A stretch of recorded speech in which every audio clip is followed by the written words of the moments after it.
The old Honda Civic made a familiar crunch on the gravel driveway of my family's estate. Through the windshield, I could see my cousin's luxury cars lined up like shiny trophies. Mercedes, BMW, Audi, each one a statement of what they thought success looked like. I parked at the far end, away from their precious vehicles, not because I was ashamed of my 15-year-old car, but because I knew what was coming. The jokes, the snide remarks, the not-so-subtle digs about how the brilliant Alexandra Morgan had fallen so far from grace. If they only knew. I checked my phone one last time before heading in. My investment app glowed with numbers that would make their heads spin, but I closed it quickly. Tonight wasn't about showing my hand. Not yet. Tonight was about watching them dig their own graves with their assumptions. The front door opened before I could knock. Alex. My mother's voice carried that familiar strain of disappointment. You're late. And, oh, you're still driving that thing. I kissed her cheek. Happy birthday to Dad, Mom. Inside, the mansion echoed with forced laughter and clicking heels. The success parade was in full swing. My cousin Marcus, showing off his new Rolex. Cousin Victoria, bragging about her recent promotion to junior partner. Uncle Philip, loudly discussing his latest real estate venture. Alexandra, my father's booming voice cut through the chatter, finally decided to join us. I turned to face him, surrounded by his usual court of admirers.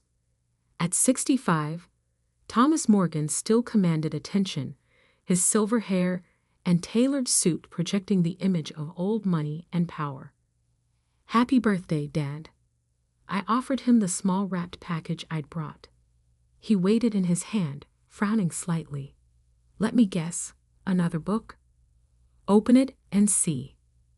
Before he could, my cousin Derek cut in. Probably all she can afford on a teacher's salary. Oh wait, you're not even teaching anymore, are you, Alex? The room rippled with poorly concealed snickers. They all thought I'd failed after leaving my teaching position at the private academy last year. None of them had bothered to ask what I was really doing. No, I said simply. I'm not. Then what are you doing? Victoria chimed in, wine glass dangling from her manicured fingers. Besides driving that embarrassing car? I smiled. Investment management. Derek laughed out loud. Right, because someone's really going to trust their money to a failed teacher who can't even afford a new car. My father unwrapped his gift, a first edition of his favorite classic novel, and set it aside without comment. Alexandra, perhaps it's time to be realistic. Your Uncle Philip could use someone in his office. Basic admin work, but it's a start. Thanks. I cut him off. But I'm doing fine. Fine, Marcus snorted. Is that what you call living in that tiny apartment? Driving a car older than Victoria's designer handbag? I took a sip of water, letting their assumptions wash over me. In my pocket, my phone buzzed. Probably another alert about one of my investments hitting its target. I had 37 companies in my portfolio now. Most of them quietly acquired through the private equity firm I'd built from scratch after leaving teaching. At least she showed up, my mother said. Ever the diplomat. Now, shall we move to the dining room? Dinner was exactly what I expected. Crystal glasses filled with $100 wine. Conversations about vacation homes and country club memberships. Every few minutes, someone would glance at me with pity or contempt, depending on their level of intoxication. Then came the moment that changed everything. A toast. Uncle Philip stood, raising his glass. To success and those who achieve it. He looked directly at me. And to those who, well, we can all be winners, Can we? Something in me snapped, not with anger, but with clarity. I'd stayed quiet for years, watching them measure success in cars and clothes and summer homes. Watching them dismiss me because I chose to live simply, to build quietly, to grow my wealth away from their shallow definitions of power. I pulled out my phone, opened my portfolio app, and cleared my throat. You're right, Uncle Philip. We can't all be winners. I stood holding up my phone. Would someone like to calculate the combined net worth of everyone at this table, including the vacation homes, the cars, the investment properties? Derek, always quick to show off, pulled out his phone. Easy. Let's see. He started adding numbers. Other family members calling out their assets. Done, he announced proudly. Roughly 47 million, give or take a few $100,000. I nodded, then turned my phone screen toward them. That's impressive. Now, would anyone like to guess what the failed teacher is worth?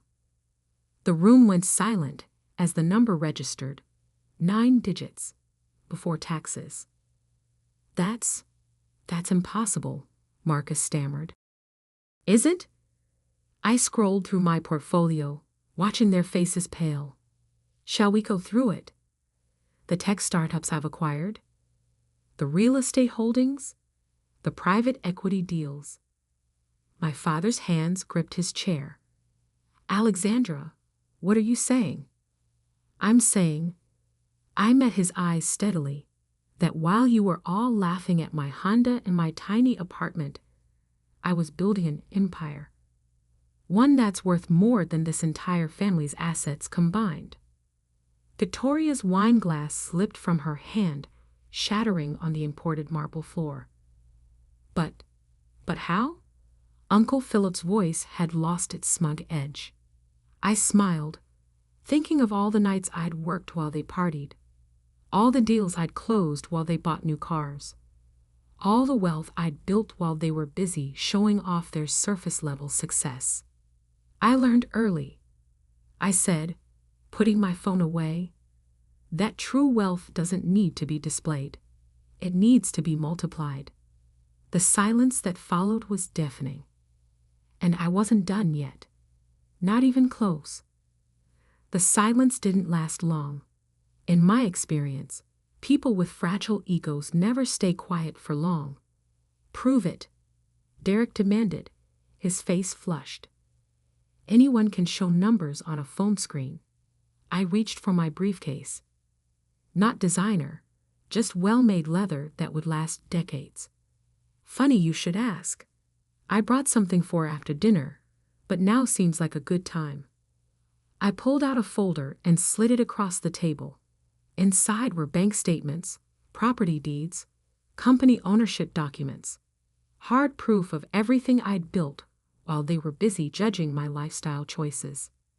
Marcus grabbed the folder first, his hands shaking slightly as he flipped through the pages. This is real, I finished for him. Every page, every number, every acquisition. Victoria leaned over his shoulder, her perfect makeup unable to hide her growing pallor. Morgan Global Ventures. That's you? I nodded, among others. The name clearly meant something to her. It should. My company had recently acquired the private equity firm where she'd been desperately trying to make partner. She just hadn't connected the dots yet. But you were teaching, my mother whispered. All those years. I was teaching, I agreed, and learning, and investing. Did you know you can learn a lot about business potential by teaching the children of CEOs and tech founders? I smiled. They talk about their parents' companies, their innovations, their blind spots. My father hadn't moved, hadn't touched the documents. He just stared at me like he was seeing a stranger. Why keep it secret? He finally asked. Why drive that car? Live in that apartment? Because I leaned back in my chair. Success isn't about showing off. It's about building something sustainable, something real. Uncle Philip scoffed, trying to regain his composure. Real? You've been deceiving your family for years. No, I corrected him. I've been working while you've been posturing. There's a difference. I pulled out another document. This one made several people at the table gasp. For example, I continued, did you know that 3 months ago, when your development company was quietly looking for investors to avoid bankruptcy, Uncle Philip, I was the one who bought your debt? His face went from red to white in seconds. That's not? You couldn't. Through a subsidiary, of course, I added. I didn't want the Morgan name attached until the right moment, which apparently is now. The room erupted. Victoria started crying, probably realizing her career was now in my hands. Marcus was frantically Googling my companies on his phone. Derek just sat there, his expensive watch suddenly looking very cheap. My mother touched my father's arm. Thomas. But he held up his hand, silencing her. His eyes never left my face. How long? He asked. How long have you been planning this? Planning? I shook my head. Dad, I wasn't planning anything except building something meaningful. You're the ones who turned it into a competition, who measured success by what you could show off. I stood up, gathering my things. And now, if you'll excuse me, I have an early meeting tomorrow. Acquiring companies takes time, you know. Wait, Victoria suddenly spoke up. The firm, my firm, are you going to fire you? I finished her thought. No, Victoria. Unlike some people in this room, I don't measure my worth by how many others I can push down. I paused, but I will be watching. Merit matters in my companies, not family names. As I turned to leave, my father's voice stopped me. The book, he said quietly. The first edition. How much did it really cost? I turned back. More than your house, Dad. I bought it because I remembered you reading it to me when I was little, before success became more important than stories. For the first time in years, I saw something crack in his perfect facade.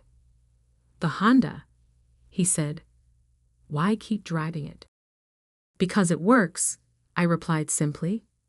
And because every time you all laughed at it, every time you judged me for it, you showed me exactly who you were. It was the best market research I could have asked for. I walked to the door, then stopped one last time. Oh, and Uncle Philip, about your development company. The board meeting is on Monday. I suggest you prepare for some changes. The drive home in my trusty Honda was peaceful. As I pulled into my apartment's parking lot.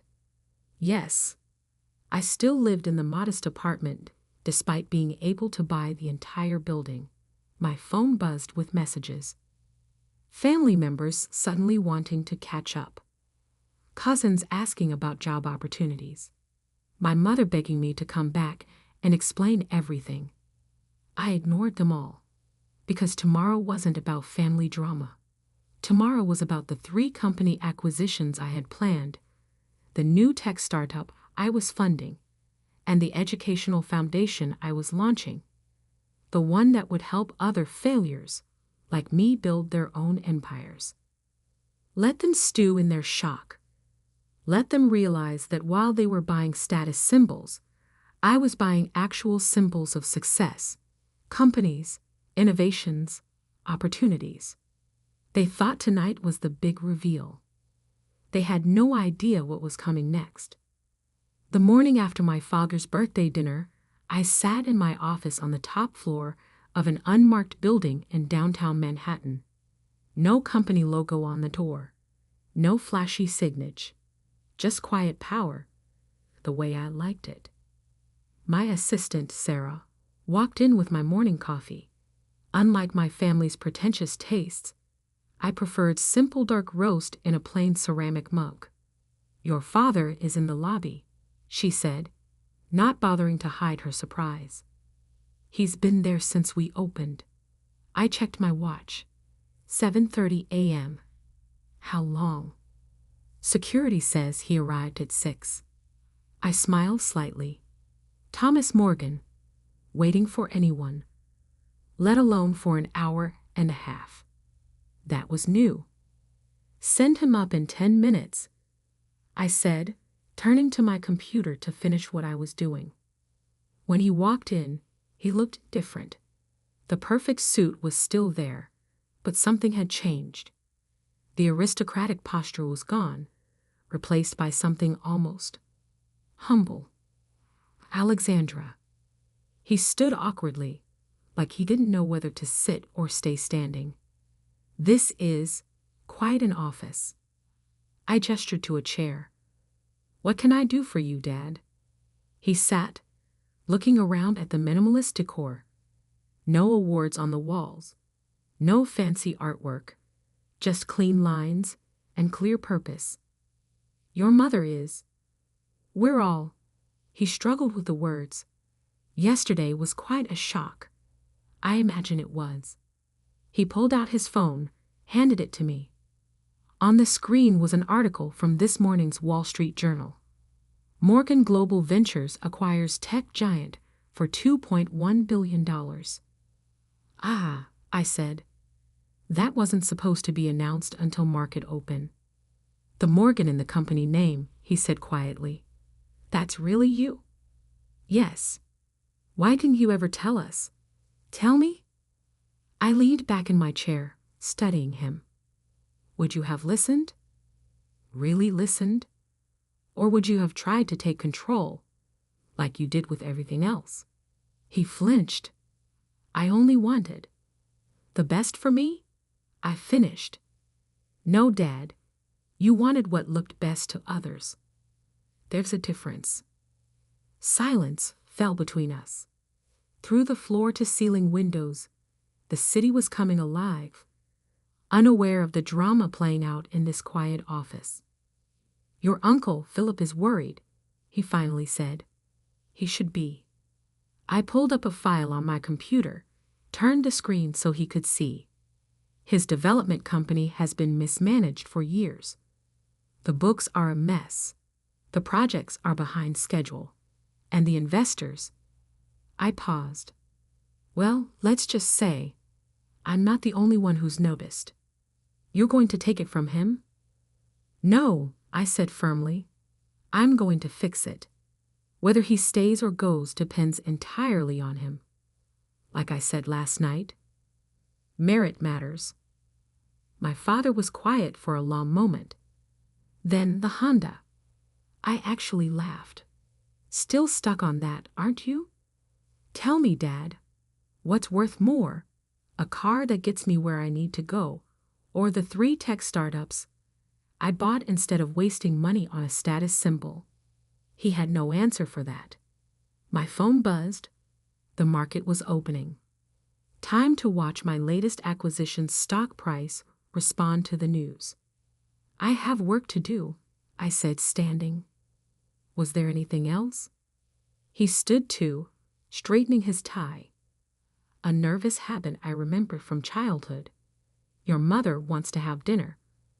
The whole family.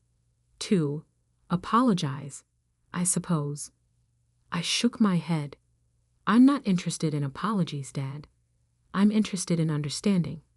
Do they understand now that success isn't about what you show, but what you build? Do they understand that their mockery, their judgment, their constant competition for status, that it all means nothing in the real world of business?" "I don't know," he admitted, "but I'm starting to." As if on cue, my phone lit up with a notification. The stock price of my new acquisition was soaring. Another quiet victory. "I'll think about dinner," I said finally.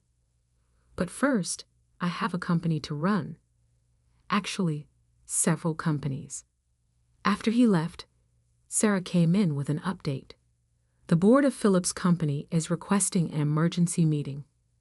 Victoria left 3 messages about her position at the firm, and your mother sent flowers. I smiled. The flowers? I had them sent to the children's hospital, as per your standing instructions. Good. I turned back to my work. And Sarah? If any more family members show up. I know, she nodded. They need an appointment, just like everyone else. The next few weeks were interesting. My cousins suddenly discovered humility. Uncle Philip agreed to step down and let professional management take over his company. Victoria actually started doing her job instead of relying on her name. And my father, well, he did something I never expected. He sold his Bentley and bought a Toyota. When I asked him why, he said something that actually made me proud. Because I finally realized that what you drive doesn't matter nearly as much as where you're going. 6 months later, I hosted a family dinner. Not at a fancy restaurant, but at my still modest apartment. They came, all of them, dressed more simply than I'd ever seen them. Over simple homemade pasta. Yes, I cook. My mother finally asked the question I'd been waiting for. How did you do it, Alexandra? Really? I looked around at their faces, no longer smug, no longer judging, just genuinely curious. I watched. I said. I learned. I stayed quiet and built something real while you were all busy building appearances. I took a sip of wine, not $100 bottles, just good wine that I actually enjoyed. And most importantly, I never confused having money with having worth. Victoria, who'd recently earned an actual promotion based on merit, nodded. You taught us all something, Alex, even if we didn't want to learn it. I smiled. That's what teachers do best. Later that night, after everyone had left, I stood at my window, looking out at the city. My phone buzzed with another alert. Another successful acquisition, another quiet victory. But this time, I didn't need to prove anything to anyone. Because true success isn't about proving your worth to others. It's about proving it to yourself.